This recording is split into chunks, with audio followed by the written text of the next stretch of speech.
I hope all of you have got energized after the nice tea break, and I see that the mic is working superbly.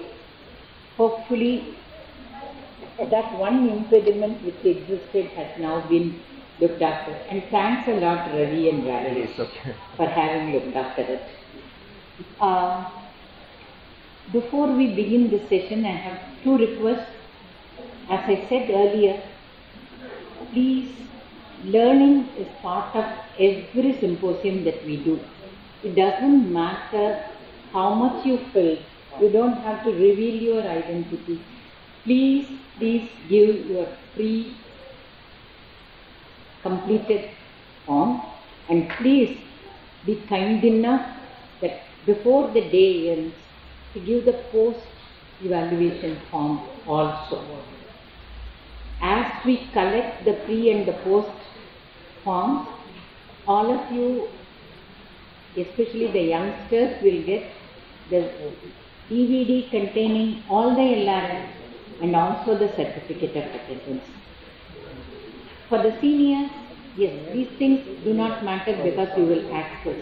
But please give us your wise comments. Where are the lacunae? How do we fill them? Because SDGs will continue to be with us for the next 15 years. And it is important that we do the right things to enable the country to move forward. So please help us in this endeavor. The second session in the morning, I am inviting Dr. Wadhwa, Vice President of National Academy of Medical Sciences, to chair this session. As happens in most symposia, there have been changes in people coming, changes in the timing of the presentations, and you will have to sort of bear with that. We have requested Dr. Kurpad to begin the coming session because ultimately, be it undernutrition, be it overnutrition, the key to solving this problem lies in dietary intake, especially energy intake. Dr. Kurpad's presentation will be followed by my presentation on dual nutrition burden. Dr. Mahindale had serious problems with his flight. Today seems to be a day when we are having nothing but flight-related problems everywhere. So he was unable to make it after coming to the airport. There are things like that. These things unfortunately happen. We accept it. As soon as we finish these two, we will take a few questions from the audience because Dr. Kurpad will be leaving. I will be there in the afternoon. We can continue our questions in the afternoon as far as my presentation is concerned. But Dr. Kurpad's session questions have to be asked before he leaves. Yeah. So that is another request. Please focus your things, whether it will be from the distant sites or from here. Dr. Kurpad's session related questions have to be asked before he leaves for Bangalore. Dr. Wadhwa.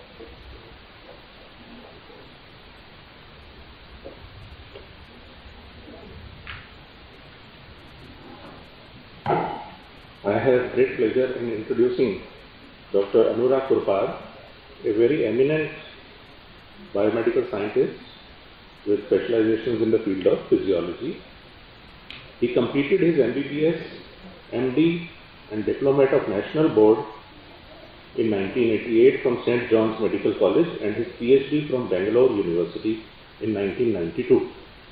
After stints as a Wellcome Trust postdoctoral fellow at the Rowett Research Institute UK and at the Dunn Clinical Nutrition Centre in Cambridge, UK, he returned to St. John's at the Department of Physiology and set up a stable isotope and physiology unit to work on protein and amino acid requirements.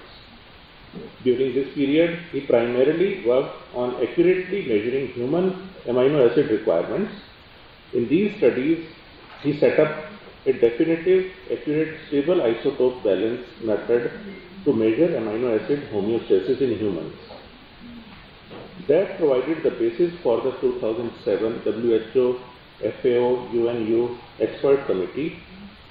He was the rapporteur of that committee, to revise the protein and amino acid requirements. Professor Kurpad is currently the head of the Department of Physiology at St. John's Medical College. He is a fellow of the Royal College of Physicians, London, National Academy of Medical Sciences, and of the International Union of Nutrition Sciences. He has been awarded the prestigious Wellcome Trust India Alliance Margdarshi Fellowship in 2015. He is the chairman of the ICMR Expert Committee on Nutrient Requirements of Indians, Nutrition and Fortification Scientific Panel of the FSSAI, and a member of the Technical Board of Nutrition at NITI Aayog. In 2002, he was appointed the founding dean of the St. John's Research Institute, a position he stepped down from in 2011.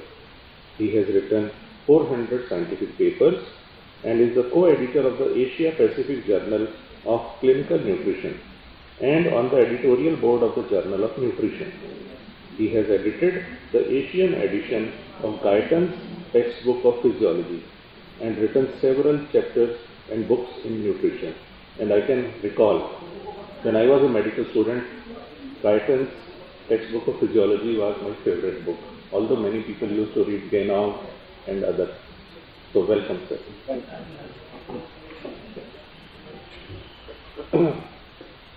So good morning, good afternoon almost, and thank you Dr. Prema, thank you to the NFI for inviting me on this extremely important centenary celebration of Dr. Gopalan, a man I hold in deep admiration as we learned nutrition, and more than nutrition, a sense of responsibility to the country and to people everywhere. And I'm deeply grateful to be a part of this celebration. Thank you, Dr. Prema. It's important for me also to know if Dr. Ramji, can you hear me? Because you're very important as we go along. You realize why, and I want you to hear what I have to say. So why? Why worry about energy requirements? There are two reasons. One is for individual health and weight and risk for the chronic disease, and the other is public health from the viewpoint of either feeding children, as you heard in the last talk, or worrying about people eating too much. So the first example for individual health I can give you is these classical studies that were done by Jean Meyer from Tufts University, who then went on, and there was a Center of Excellence in Nutrition at Tufts named after him, who came to Calcutta in the old days and worked and observed the industrial male population at a jute mill. It was called the Ludlow jute mill. And he just looked at body weights, for example, and if I can just, is there a pointer somewhere I can use? I'll figure it out. So you can see I'm using the pointer now. You have a pointer? Yeah, can we dim these lights? All the lights pretty good. Yes. So please look at this. He found that he looked at several workers in this factory, some of whom did very hard work as porters, others did heavy and medium work. There were clerks who did almost no work, and of course there were the supervisors who also did almost no work. And this group lived on campus, so they didn't even have to cycle to work. Whereas this group actually in those days would walk or cycle to work. And you see that in general, in the group of sedentary people, he observed the body weights were going up. Now at the time, and even today, there are people who believe that energy, what you eat, is dependent on what activity you do. So if you work hard, you eat more. And so you think energy intake would go up, and it's fairly self-regulated, that as you became more sedentary, your body would tell you, or your appetite would go down. You just feel full. No. What he found was this part of the relationship, as you can see, is in the heavy workers. As they worked more, they ate more. Their caloric intake went up. But to his surprise, he found that there was a dysregulation that occurred in the sedentary and light workers that the more sedentary they became, particularly this group here who we call stall holders, who sat in a stall all day, not moving, they just sat behind the bench. And it just went up and up till they were eating 3,500 calories for doing no work. And that is a dysregulation. So it's very important to consider setting a standard for how much you need to eat, because your body does not tell you that. So this is one reason I'm giving. The second is, of course, the SDG goals, which we are all here to debate. And of course, the goal to have zero hunger. Now, if you were to then evaluate a national population for hunger, you would first have to start with how much they needed. And if they ate less than what they needed, you would consider them to be hungry. And that depends on a notional energy requirement, which we call the RDA. It's also important to understand that once we set these energy requirements, we then look at the gaps, and then we look to see how food subsidies can be put into place to fill those gaps. It's unfortunate that we only consider energy when food subsidies are put in place, and cereals, but that is a peculiarity of India, that we do not have the right supply and perhaps even the will to put anything other than cereals. Now, counterintuitively, doing all this has the potential for pushing us down the path of becoming an obese and fat nation. So while we want to reduce hunger, we have to wonder, are we dealing with a double-edged sword and creating more problems than we solve? So that's what I'm going to talk to you about. The first problem is, and Dr. Prema often calls this the elephant in the room, and that she's absolutely right. How did we set our energy requirements? Are we feeding our people too much? Are you, in your dietary practices, actually looking at a subject and prescribing too much food for them? Think about that. Because over the years that you deal with those patients, you might find they're putting on weight, much to your surprise. And then, of course, the High Court in Tamil Nadu, the Madras High Court, just 3 days ago said, and this is a nice saying, they said, do not give free rice to people. People are becoming lazy. In other words, you feed them too much, it's bad. And that's just 3 days ago. I wonder what effect it will have on our subsidy systems. But it's important that, and they're saying that actually Tamil Nadu has become a state which imports workers to do hard work from northern states because they're too lazy, eat too much rice. I don't know. There's too many people here from Tamil Nadu who will probably get very upset with me. But I did not say it was the High Court. Now, Dr. Prema is actually a pioneer in all these things.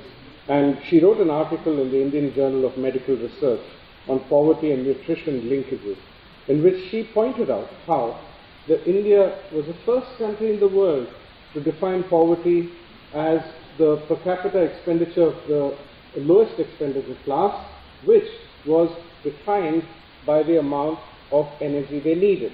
And that was 2,400 calories per day and 2,100 calories in urban areas. Dr. Bamji, can you see?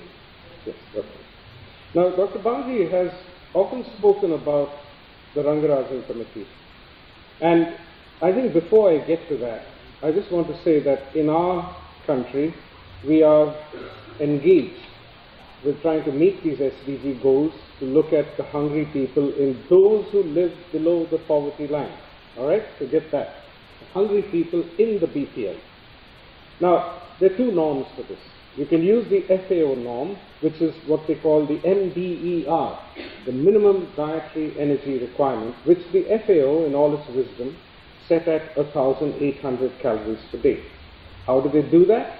They just, I think, in my opinion, they went too far down a path of being too nice to everybody, and they decided to take the 5th percentile of the BMI distribution, the 5th percentile, that is the really skinny people, and then looked at, for an attained height, you can, if you know the height and you know the BMI, you can calculate the weight. We worked out that weight and therefore the energy requirement for that weight, and figured out, based on this 5th percentile, of BMI that a person would need 1,800 kilocalories per day. They of course covered and hedged their bets because they also said this would not be sustainable in the long term. 1,800 calories, all right?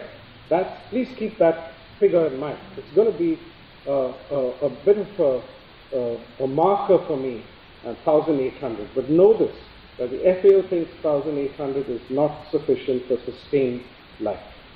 Now, Ramesh Chand from the Niti Aayog, another member of the Niti Aayog who's involved with agriculture, wrote a very nice paper in 2013 in the Indian Journal of Agricultural Economics, and there he used the ICMR and NIN's 2010 requirement rather than the FAO requirement, and he tried to say, well, the FAO set that up as a requirement. What if we use what our country defined as a requirement, which was the ICMR 2010, and he found that if you use that one, well, you suddenly found you had a large number of hungry people because you had a higher requirement. 1,800, the FAO requirement was considered too low. Let's take the requirement. Now here's the big question. How on earth do I figure out the requirement of this room of people, for example? Well, one way is I can weigh all of you, get your average weight, and then get your average physical activity, and then figure out how much each of you needs, and then figure out how many of you are hungry. That's what you do for a nation. And that's what the Rangarajan Committee did in the Planning Commission in 2014, where they took the census and figured out the population and created population weights for a number of age groups, you can see there. They took male, female, they took sedentary, moderate, heavy activity, they took non-workers where they couldn't figure out what the person was working as, so they did it for females, and then they got the census and worked out the weights one should put to the energy requirement that was defined by the ICMR in 2010. Am I being clear about this? So it's very clear there is no one requirement because there are too many age groups, too many activities. So give a weighted kind of average, and when they got that weighted average, you look at the bottom, they got 2,155 calories in rural and 2,090 calories in urban, a difference of about 60 calories per day between urban and rural, but remember this was lower than the 2,400 standard. So this is how you do it, and I think Dr. Rangarajan was an extremely bright man to actually get this way of figuring out how much was the caloric requirement. When he did this, and then, I'm not sure, well, when he did this, he figured out that something like, if you took the below poverty level people in this country, and now what's the poverty level? Another big argument about what people need, but let's say it's about 25% of this country population lives below the poverty level line. Then if you figure out how much they need to eat based on a caloric standard, you will find that about 60 to 70% of that population is at risk of being hungry. And you use the word undernourishment. That's the word economists like to use. I've never figured out what it means, but it's a word they are comfortable with to say that energy intake does not match the requirement. 60 to 70%. Now you work that out backwards and backwards into the whole population.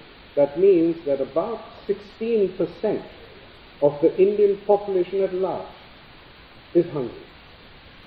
That is unacceptably high, if you ask me. And I think, you would expect that this should be in the 5% range. But to see that it's 15 or 16% means there are people who are being left out of the great advances that are being made in this country.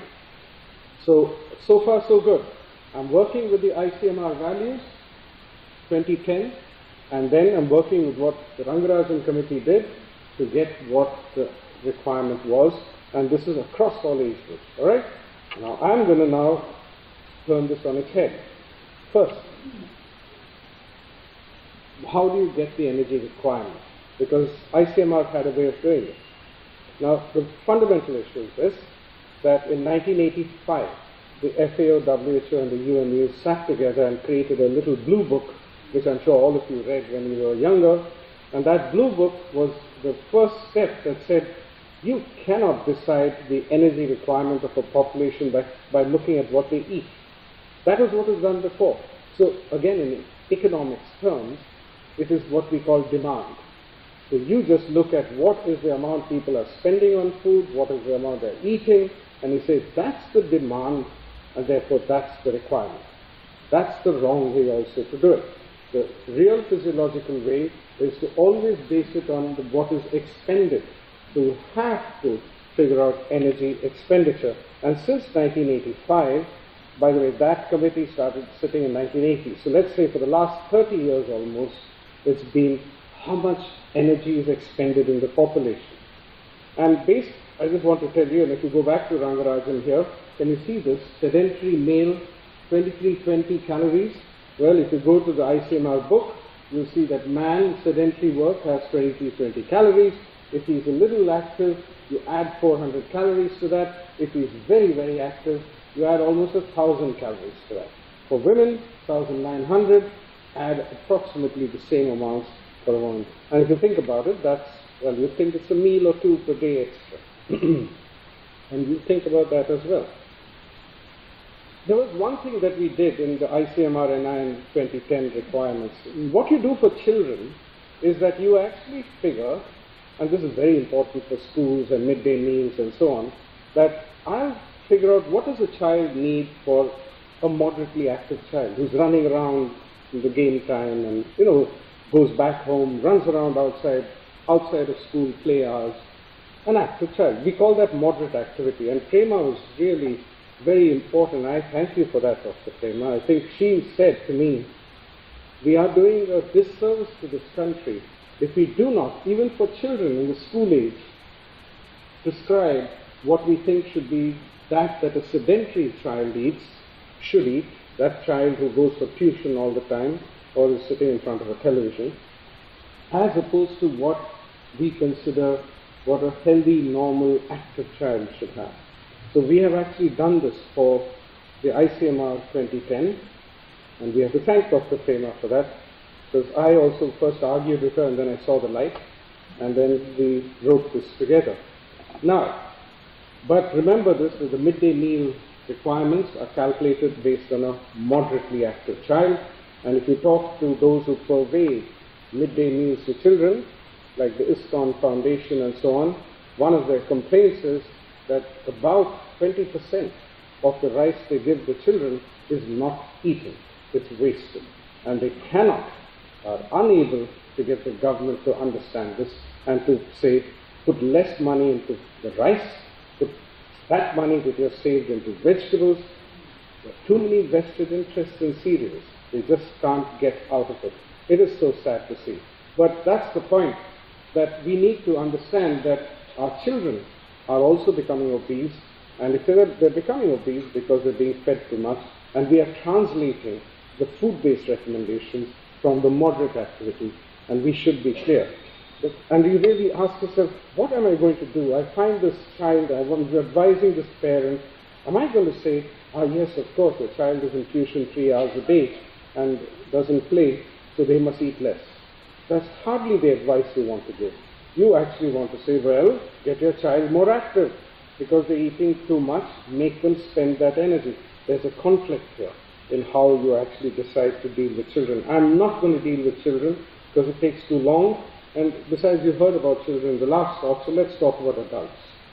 Now in adults, if I wanted to figure out the energy requirements of this population, I would actually figure out your body weights, and then work out some factors into that body weight, and then figure out your energy requirements. Or, if I had some money, I could actually measure total energy expenditure.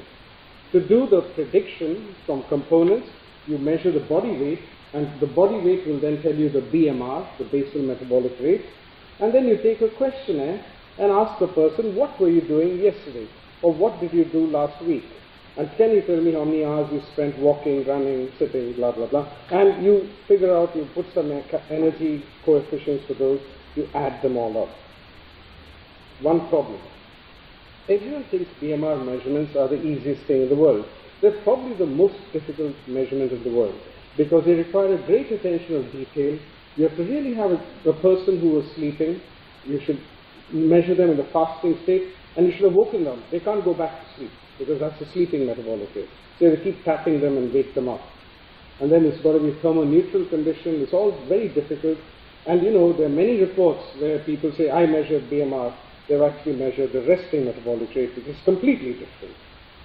Now, the point is that there was a great deal of effort that the FAO put into measuring the BMR in different populations.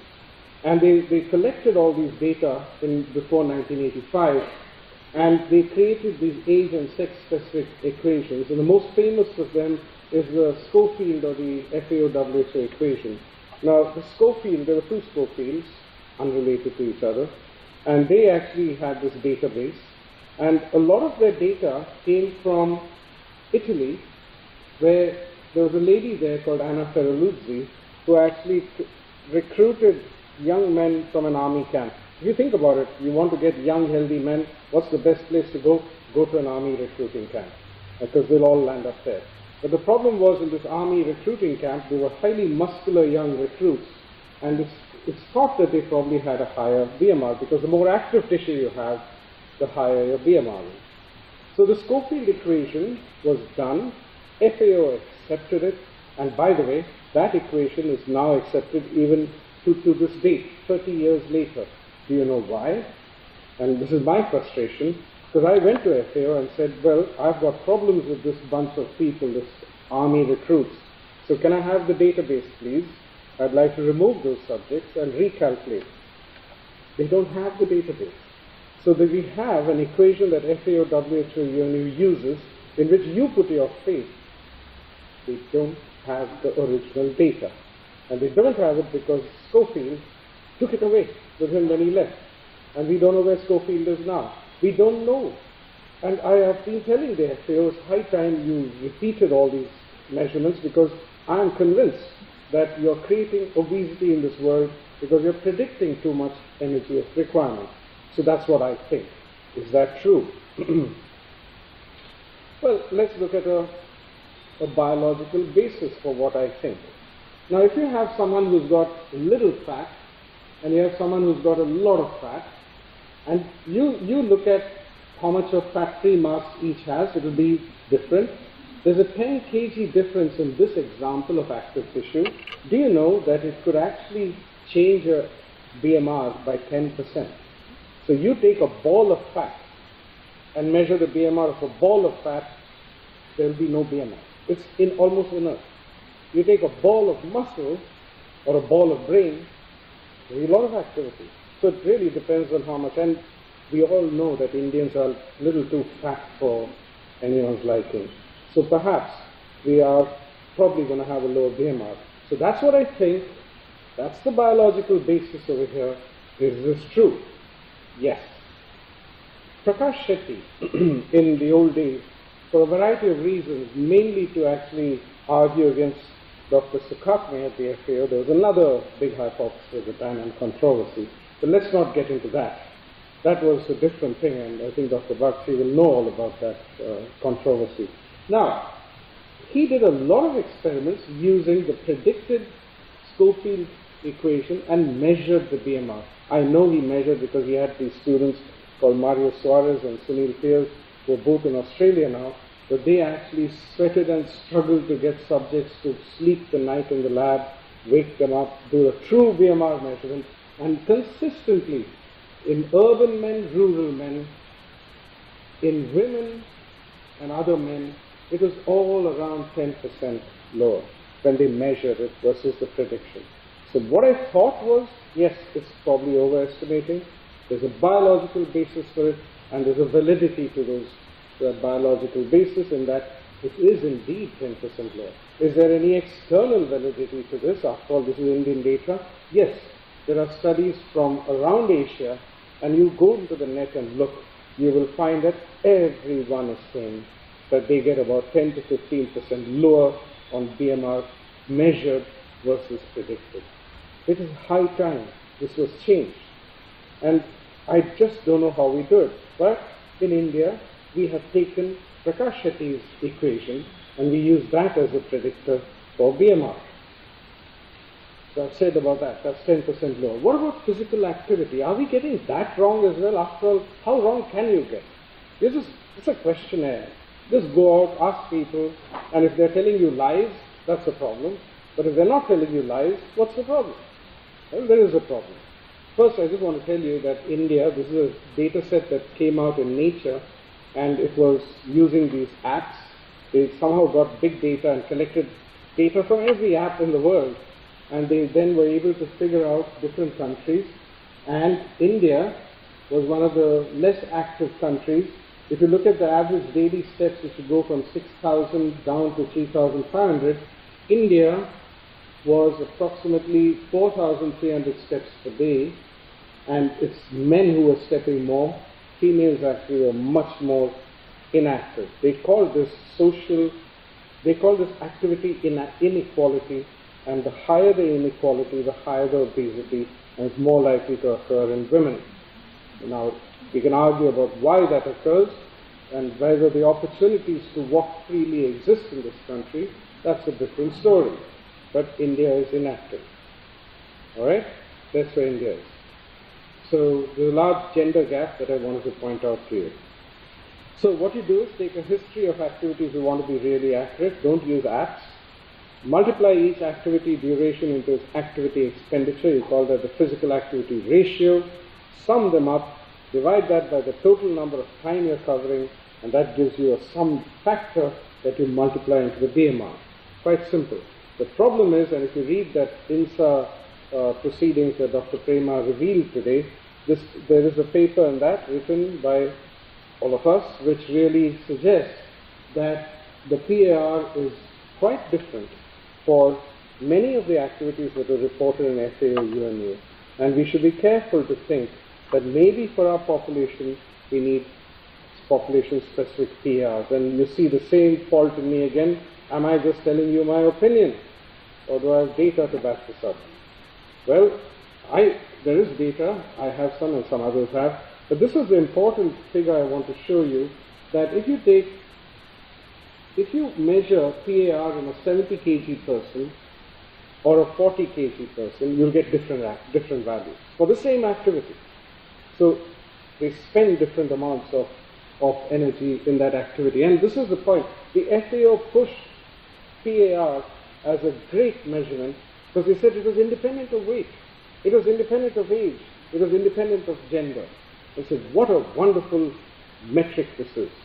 It's not that wonderful after all, because if you just take two different weights, you will see that there is a chance of you overestimating the energy requirement if you use a BMR multiple for 70 kg person and applied it to a 40 kg person.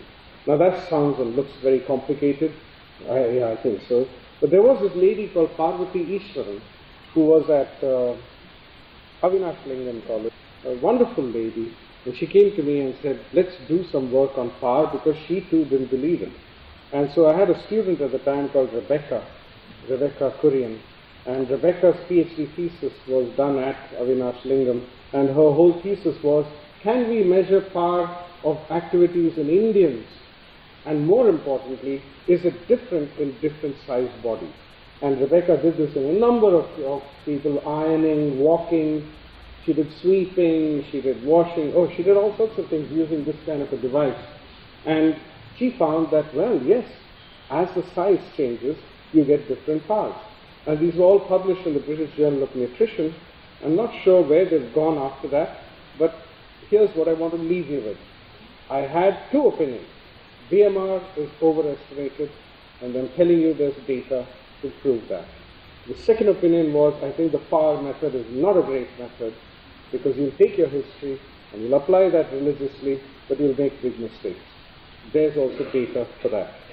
Alright, now you can take the PAR into one whole thing, and you call it the PAL. It's called physical activity level. That means it's the amount for the whole day. Now, if you look at that, the physical activity level that was set by FAO WHO UNU in 2004, that's the latest book, was always a range. They said, we don't know. It's hard to figure out activity. So it's just let's take a range. And what did we do at ICMR? We didn't have enough data, so we said, no, you need one value. because, you know, all the regulatory agencies in this country want one value, don't give them a range. So we took the middle of that range, and that's what's there. That's just a compromise, but that's what we have. So the question you need to ask yourself is, were we overestimating here? Should we have taken the lower bound of this range and been conservative? Well, if you do that, you will see that the energy requirement of a person based on the ICMR of a woman, 1,900 calories for sedentary. If you just took a new BMR, you'd reduce that to 1,812. If you take a decreased PAL, you will bring it down even further. You take both of them together, from 1,900, you're down to 1,658. Now this is the whole discussion we're having now as we decide the new RDAs that should come out in 2019. And these are the arguments we have to go through to figure out what do we need to do, what do we have. Dr. Prema, how much time do I have? Not much. I'll finish in 5 minutes. This is the same thing done for men. From 2320 it comes to 2010. And I just wanted to show you these maps. The blue, can you see this? This is men, right? You'll see that the light blue is 2,250 calories, and then it goes up to 2,750, and there's nowhere in India that the average intake is less than 2,250. And what is the requirement I showed you? It could be much lower. And now you begin to think, gosh, look at this, I've come down to 2010, and what did the FAO say was the minimum dietary requirement? 1,800. I'm getting there. Okay? So Chand and Jurmani, as I said, used these values. They used the values that came out of the Rangarajan committee. And what I've done is just recalculated based on the Rangarajan committee. And I've changed, I showed this table earlier. This is the Rangarajan committee. I've just changed the values for sedentary. Okay, from 2320 I brought it down to 2010. For non-workers also I brought it down. For female sedentary I brought it down. For female non-workers I brought it down. And for anyone above 60, I used them as sedentary. So I did not change the entire Rangarajan calculations, just the sedentary. And if I base it on that, if you come right to the bottom, you'll see what the Rangarajan committee came out in was 2,155 for men. It's now 2,058. So about 100 calories more for men and women. Question, what does that do to hunger? This is the problem. And these numbers can be used to say, wow, we are conquering hunger. It's not true. It's just an artificial theoretical alteration. But what does happen is that hunger levels go down by 10%. That is something very nice for those in power and not so nice for those who are socially inclined and say, show me the truth behind all these things. So please understand that it's only a work in progress. I did not alter the energy of the heavy activity, moderate activity. I've got to do much more. But I wouldn't like to leave you saying, gosh, you know, Anura can actually now fiddle with these data and he'll get hunger levels down to 10% from 16. I won't. But I just want to show you that you can play with numbers and create or make things disappear. That, I'll leave it at that. And Dr. Prema will always tell me, be careful with what you wish for. And so I'll leave that. But I just want to say that I'm just talking about energy. The quality of that intake is another matter entirely. Let's not go into that. You can look for the validity of whatever I'm saying, and you can make it valid by using measures of total energy expenditure, and the FAO actually did this. Earlier, this was the energy requirement for babies. It was nearly 120 calories. Once they started using double labeled water, you'll find that they reduced it to 80 calories. A huge difference, which I actually tracked by looking at the tins of these complementary foods that are sold to people. In that they put these little scoops of how much to feed. And a lot of companies are actually selling this level to calculate the number of scoops, and actually they should have lowered it. But why would they do that? You want to sell more. That's the point. The same thing for children. You'll see that boys and girls, earlier this was the level it was considered to be the requirement. It was brought down dramatically once we started measuring. And I want to tell you that I've been measuring millennials. Do you know what a millennial is? A millennial is somebody who was born between 1995 1985 and 95. They're the people who are now entering the workforce. A centennial is someone who was born at the turn of the century. Lots of millennials in this audience, I think. And when we took millennials who said, I'm active, I love my life, I played basketball twice a week, and really I sweat it out. So I gave them double-labeled water, and when I gave them double-labeled water, that's the level I'm finding. It's about 1,900 calories. People are not as active as they claim to be. And a questionnaire never tells you. By a questionnaire, when I did a history, I was getting about 2010 or something. It's lower. We need to figure this out.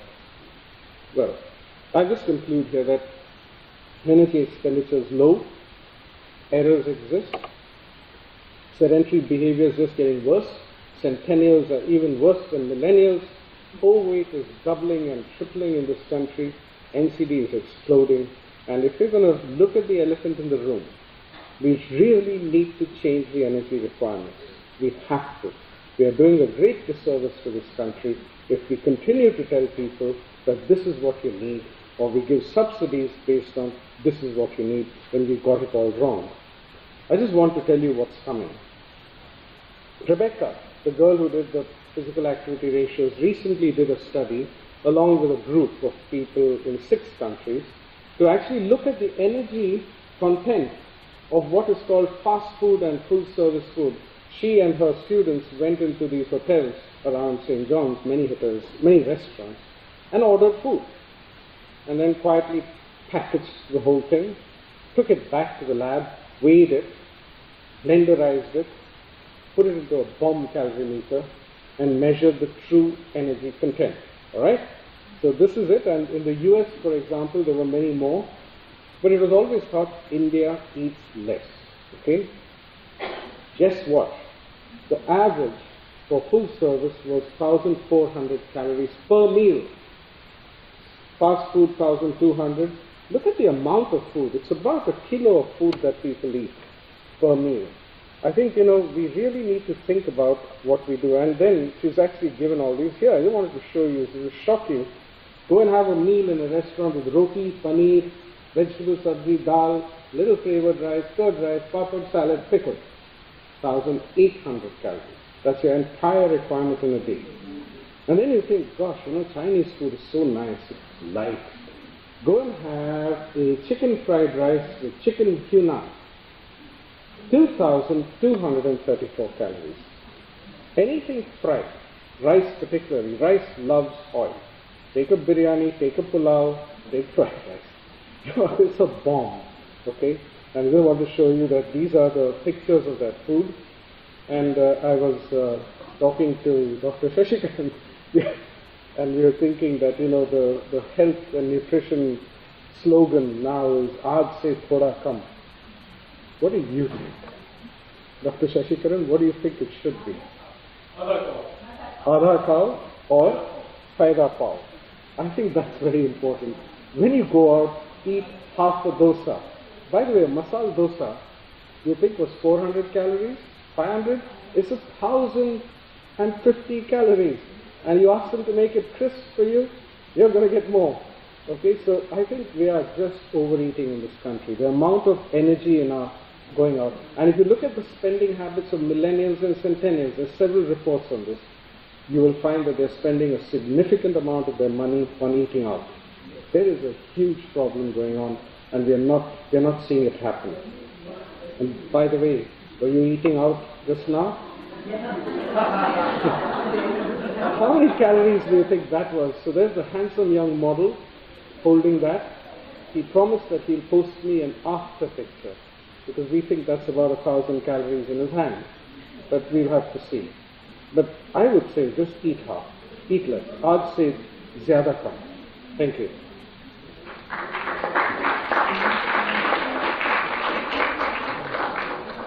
Questions? Yes, please do. Shout it. I can hear you. Please provide the mic. Physical activity is also related to nutrition. Yes. Would automatically happen. Yes. Yes. The second question is, the quality of diet. I'm not sure, but you can tell me. I'm told that higher the protein content of diet, it produces greater satiety. So it's low protein content, which also results in higher intake to satisfy satiety. Yes, I think protein does have satiating effects. Protein does have satiating effects. I'm not sure whether carbohydrates have or not, but I'll tell you one thing. Our stomach is a receptive bag. The more you stuff into that stomach, the more it will receptively relax. And a stretched stomach secretes ghrelin, which is an appetite-generating hormone. That is why bariatric surgery chooses to try and reduce the amount of stomach. And you need to shrink your stomach. Those of us who eat so much, 800 grams of food, I calculated, is 5% of your body weight. And here's the elephant in the room they were talking about. An elephant eats 5% of its body weight per day. So are we. There's something wrong with what we're doing. I think we're stretching our stomachs too much. Yeah. Please, you need the mic?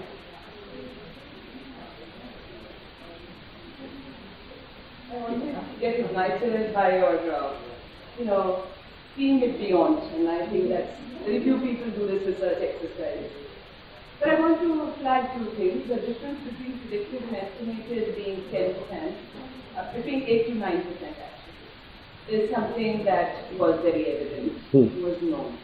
And I think Schofield equation or whatever predicted equations were there in the 1985 document, it was more for public use later, and not knowing that this is going to be a slightly higher value. The second thing is I have always, I always see this commission report of 2400 and 2100, of which I was part of the Niti Aayog at that time, the planning commission. And we worked on this, knowing pretty well that this is an overestimate of the requirement. Dr. Swaminathan continues to say why nutritionists recommend 2400 calories, you can well do with 1800 calories. And this produces undue burden on production, food production. It does.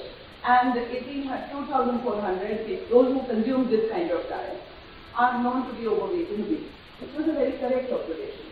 Even our dietitians just practice 16 to 1800 calorie diet under therapeutic regime. So nobody recommends 2400.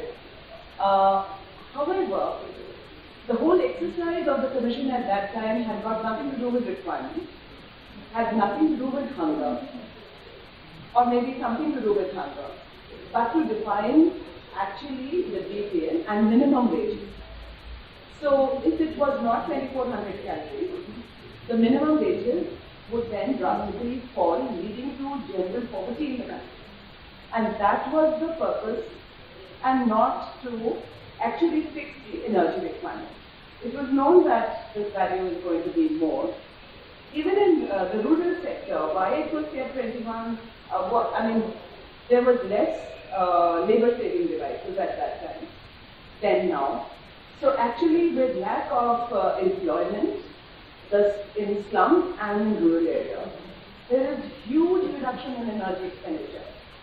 So one of the reasons that the weight gain has become very evident is actually unemployment among youth and productive age groups, and they do not spend the amount of energy they should be spending, including children who do not get space. Now earlier the school regulations required a certain sports area and a 1 hour sports period, and then the games were specified, basketball and kho-kho and whatever. Now, the schools are multi-story and they do not have a sports area, and they do not make it as a mandatory period also.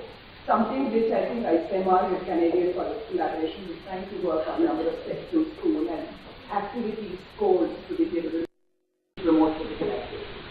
But to the number of children who are present in the country now, the play area is not there, negligible. So not only will we have problem of food not being available, will also be the activity and exploratory activity area, which is going to affect cognition, it will affect expenditure. Yeah. So these are important trends which are very evident. The only thing is, it's not always that when one is talking about policies, we do a whistleblowing, you know.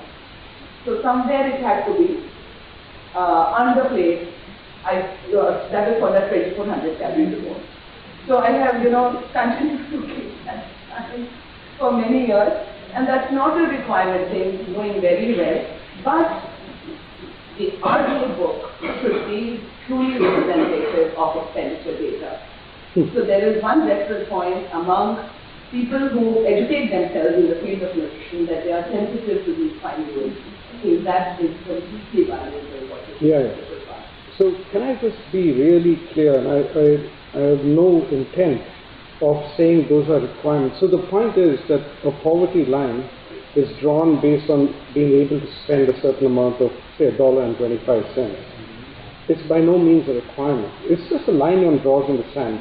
So the whole business of saying 2,400, 2,200 blah, that is more from the viewpoint of trying to look at the SDG goals and look at hunger.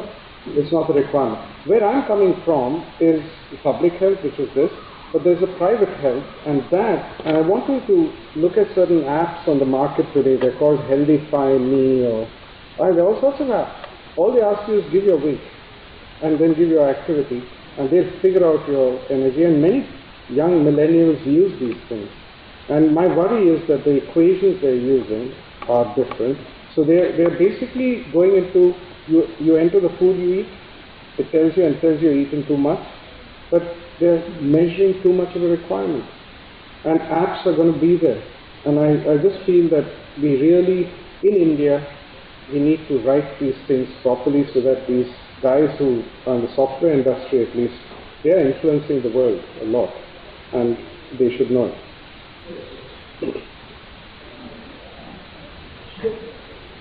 If you want to have the energy requirement, many years ago, one of our students in Chennai did a study. He gave the rats a cafeteria choice of meal of high carbohydrate, high protein, high fat. Most of the rats actually opted for high carbohydrate. They correlated it with the raw medical oxidative phosphorylated. So there seems to be a relationship between the amount of oxidative phosphorylated versus choice of it. But there been any kind of relation because the readiness actually altered this already. What a good question. I'll go and check it out. I don't know. But you're saying that muscle and liver oxphos could be important in altering choices for food. I don't know. I'll check. But I do know that even in these rats given these diets, there's a male-female effect. The females put on more weight. So I don't know. Don't eat so much.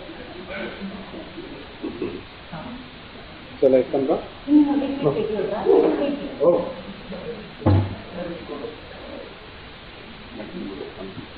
May I now request? Please आगे जाना so that they can take the good photograph. And Dr. Gopalan will be. I will take my next video.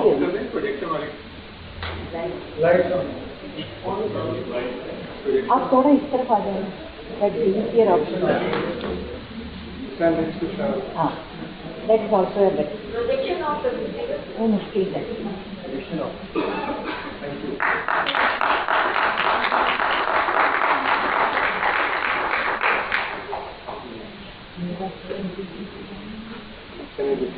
Thank you. You are leaving.